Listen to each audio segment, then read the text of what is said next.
네, 여러분 안녕하세요. 가을바람입니다. 오늘은 양자 알고리즘 전망 2022 2부로 양자 알고리즘들에 대한 예시들, 그리고 현재 상황이 어떠한지, 그리고 마지막으로 장기적인 전망에 대해서 얘기하면서 이 리포트를 마무리해 보도록 하겠습니다.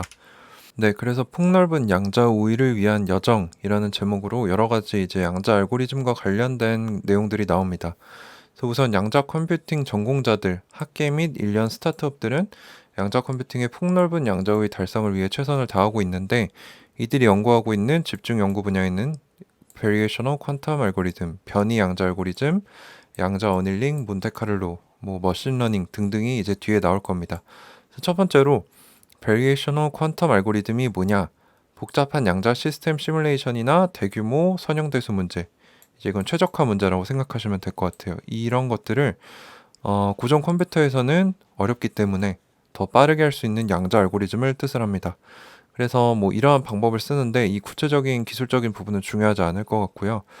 이제 재료공학, 신재료 발굴이나 이제 분자역학을 통한 신약 개발, 최적화 등에 사용이 될 수 있는 VQA라는 양자 알고리즘이 있다 정도만 아시면 될 것 같습니다.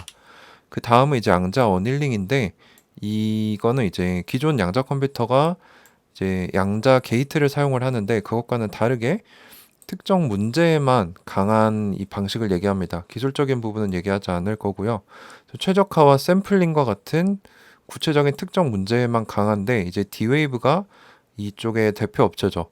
그래서 포트폴리오 최적화, 여행하는 영업사업 문제, 이제 여러 가지 포인트를 효율적으로 갈 수 있는 이제 라우팅 최적화 문제, 그래서 수송과 물류, 제조와 관련된 문제들이 조합 최적화라는 문제로 정의가 되는데, 이걸 다루는 양자 어닐링이 있다는 거죠.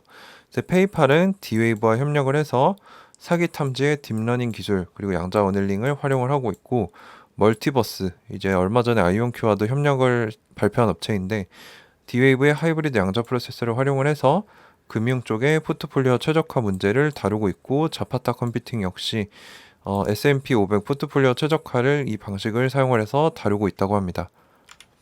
그리고 다음은 이제 우리가 여러 번 들었던 몬테카를로 기술인데, 전통적인 몬테카를로 기술은 이제 다양한 기업과 산업에서 사용이 돼서 특히 금융 쪽에서 파생 상품의 가격을 매기는 프라이싱, 신용평가, 리스크 관리 등의 유용히 사용이 되고 있습니다. 하지만 변수가 많아지거나 기간이 길어지면은 돌리는데 한 달씩 걸린다는 얘기가 있었죠. 그래서 이제 양자 방식을 도입을 해서 이거를 줄이겠다, 정확하게 하겠다라는 얘기가 나오는 거고요. 그래서 몬테카를로 시뮬레이션이 뭐냐? 불확실한 것에서 가능한 결과를 추정한다. 그래서 이게 어려워서 쉬운 예제를 보시면 이 이미지인데요. 이제 물체에 반사되는 빛을 계산할 때 빛이 물체에 부딪히면 모든 방향으로 퍼져나가죠.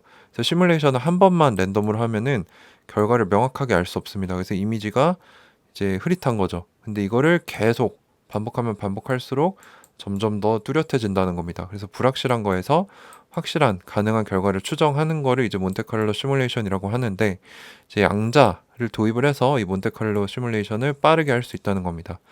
그래서 실제로 QC웨어는 아이온큐의 최신 양자 하드웨어를 사용을 해서 이제 이 양자 몬테카를로 기술에 필요한 자원을 감소시킬 수 있음을, 쉽게 더 우월하게 활용할 수 있음을 개념 증명 초기 단계까지 완료를 했고요.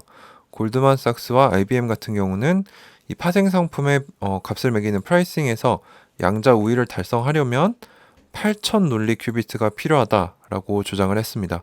그래서 현재 기대되는 초기 그 LOE를 완전히 잡은 내결함성을 갖춘 양자 컴퓨터 수준을 넘어서기 때문에 이쪽의 몬테카를로 기술은 아직 갈 길이 멀어 보이고요. 다음은 이제 이 외의 기술들, 양자 머신러닝은 이제 아이온큐에서도 여러 번 발표를 했죠. 그래서 초기 양자 우위를 달성할 분야로 유망하게 떠오르고 있고, 이제 HHL이라는 알고리즘이 있는데 이제 최적화 문제를 다루는 겁니다. 근데 이제 양자 데이터 및 출력에 대해서만 가능하다. 아직 제한적이다. 그리고 그로버 알고리즘은 아까 일부에서도 나왔는데 구조화되지 않은 데이터베이스에서 검색을 빠르게 할 수 있게 해주는 건데, 이건 역시 데이터를 효율적으로 로딩을 하고 양자 장치에서 쿼리를 할 수 있어야 되는데, 이러려면은 QRAM 기술이 필요하다고 합니다. 이제 퀀텀 램 기술인데 아직 우리가 가지고 있지 않은 부재한 기술이라는 거죠. 그래서 QRAM 기술을 기다리기보다는, 즉 큰 데이터를 다루는 게 아니라 적은 데이터로 계산이 복잡한 문제를 다뤄보자라는 움직임이 일고 있는데, 이건 이제 양자 컴퓨터로 쉽게 할 수 있다고 해요. 그래서 어떤 게 있느냐? 복잡한 프로세스를 모델링을 하는데 뭐 구조공학, 항공우주 분야, 화학과 생물학, 금융, 그리고 전염병을 다루는 역학. 그러니까 이 방법으로도 충분히 다룰 수 있는 문제가 많다는 겁니다. 그래서 이쪽에서 선도 업체로는 이제 자나두, IBM, 파스칼 등이 있다고 합니다. 그래서 이제 초기 내결함성을 갖춘 이제 정말 양자 알고리즘을 효과적으로 쓸 수 있는 양자 컴퓨터에 대한 얘기가 나오는데 이걸 이제 FTQC라고 해요. 근데 여기에 도달을 하려면 100만 물리 큐비트를 가지고 있어야 되고 두 개의 큐비트 게이트 충실도가 99.9%의 사이클 타임은 1밀리언 헤르츠. 뭐 이 자세한 뜻은 저도 모르지만 이제 쉽게 말해서 논리 큐비트가 1000개는 돼야 된다는 겁니다. 그래서 이 일각에서는 이 수준에 도달하면 연산 속도가 늦어질 수 있다라는 의문이 제기가 됐는데 이 리포트를 작성한 전문가는 결론적으로 보자면 여기에 도달하면 기술이 이미 발전해서 이건 보완될 수 있을 것이다 라고 예측을 했습니다. 그래서 여기에 도달하면 우리가 풀 수 있는 문제가 단백질의 물리적 구조와 상호작용을 파헤칠 수 있습니다. 그러면 신약 개발에 지금 이게 안 돼서 오래 걸리고 오류율이 많이 발생하고 있는 거거든요. 근데 이게 다뤄지기 시작하면은 훨씬 획기적인 일들이 일어날 수 있다는 거죠. 그래서 이것과 두 번째는 해밀토니안 시뮬레이션이라는 게 있습니다. 이제 물리, 재료공학, 그리고 화학에서 일반적인 양자 시스템을 시뮬레이션 하는 건데 이 두 개를 다루는데 필요한 큐비트 숫자가 이제 양자 알고리즘이 지속적으로 진보가 돼서 2014년에는 100밀리언, 2017년에는 4밀리언, 현재는 2밀리언 큐비트 수준까지 떨어졌다는 거죠. 그래서 이제 곧 선도업체들이 개발 중인 초기 내결함성 양자 컴퓨터로 이 중대한 문제들을 다룰 수 있는 목표에 달성할 수 있다라는 또 좋은 전망을 내놨습니다.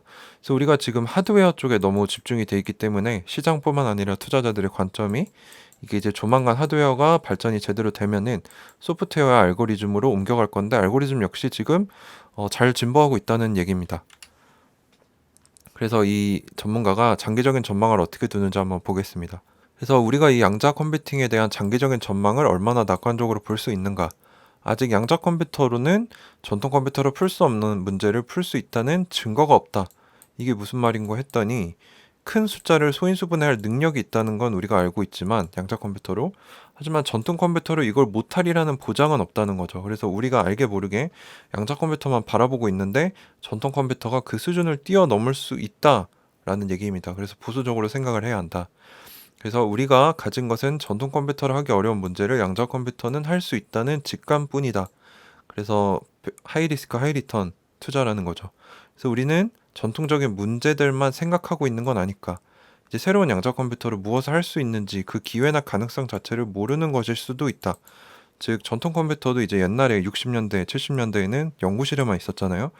이제 지금 40년 이렇게 흐른 후에는 각 집에 하나씩 두고 그리고 회사에서 모두가 이걸로 업무를 보고 뭐 통신을 하고 게임을 하고 교류를 하고 이런 걸 할 수 있을지 아무도 몰랐다는 거죠. 그래서 양자 컴퓨터 역시 그러한 무궁무진한 가능성을 갖추고는 있지만 아직 구체적인 증거가 나왔다고 하기는 어려운 초기 단계다라는 얘기입니다.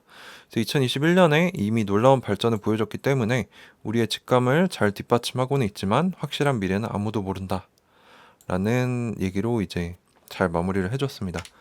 네, 그래서 양자 알고리즘 전망 리포트에 대해서 봤는데요. 아까 말씀드렸다시피 현재는 양자 컴퓨터의 극초기이기 때문에 소프트웨어 알고리즘보다 하드웨어 쪽이 훨씬 더 주목을 많이 받고 있습니다.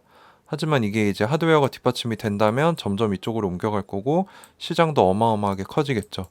그래서 저는 양자 컴퓨팅을 믿고 계속적으로 이 양자 컴퓨팅 분야에서도 유망하다고 생각을 하는 아이온큐 주식을 모아가고 있지만 여기 이 전문가도 말씀드렸다시피 이거는 너무 리스키한 투자라는 겁니다. 하이 리스크 하이 리턴이죠.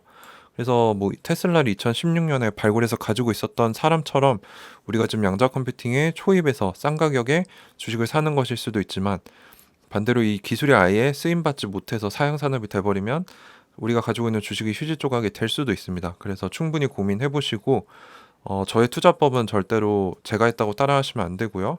본인 스스로 판단해 보시고 공부하시고 투자하셨으면 좋겠습니다. 그래서 매수 매도 추천이 아니고요. 스스로 판단하고 투자하셔야 함을 명확하게 말씀을 드립니다. 네, 그래서 오늘도 이렇게 긴 시간 저의 영상 끝까지 시청해 주셔서 감사합니다. 가을바람이었습니다.